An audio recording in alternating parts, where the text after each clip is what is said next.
and gentlemen, welcome back again. This is Owe series, as we normally do it, and this is how it has always been. Okay, my name is Ayiki, and Oluwatobiloba Fasuga ló kọ mi. Bẹ́ńbẹ́yẹ́kẹ́ ni wọ́n ń pè mí. Alright, now this is Owe, and today's proverb.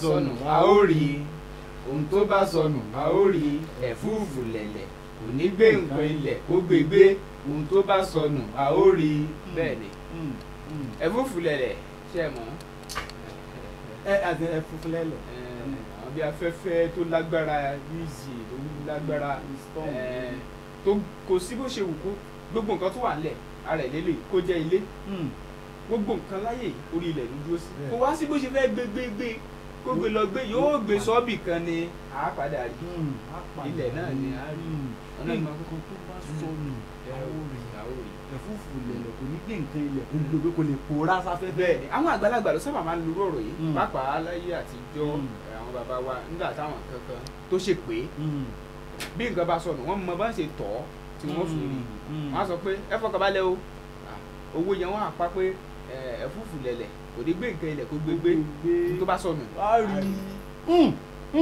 ọ̀rọ̀ àgbà ni. ó dáa, that is the proverb for today. This series. If you have not subscribed to our channel, for you to get notification and to get to see us more, please subscribe to this channel. All right, this is where we're going to hang the boat today, and we'll see you again next time.